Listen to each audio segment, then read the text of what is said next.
গত কয়েক মাসে বাজারে কিছু পণ্যের দাম বেড়েছে।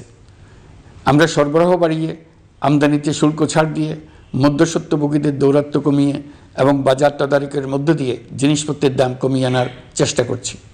পরিবহন খাতে চাঁদাবাজি এখনও পুরোপুরি বন্ধ করা যায়নি। এটা সম্ভব হলে আমরা আশা করি জিনিসপত্রের দাম আরও কমে আসবে। আমরা আপনাদের কষ্টে সমব্যথী, তবে আমরা জানি সরকারের কাজ কেবল সমবেদনা জানানো নয়। আমরা আপনাদের কষ্ট কমিয়ে আনতে সকল রকম চেষ্টা চালিয়ে যাচ্ছি। আসন্ন রমজানে দ্রব্যমূল্য সহনীয় রাখতে আমরা সবার সহযোগিতা চাই। আমরা ইতিমধ্যে ব্যবসায়ীদের সঙ্গে কথা বলেছি। তারা আমাদের কাছে ওয়াদা করেছে বাজারে পণ্য সরবরাহে কোনো সংকট হবে না।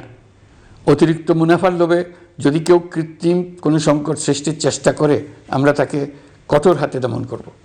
বাজার সিন্ডিকেটের দৌরাত্ম্য বন্ধ করতে বিকল্প কৃষি বাজার চালু করার লক্ষ্যে আমরা কাজ করে যাচ্ছি।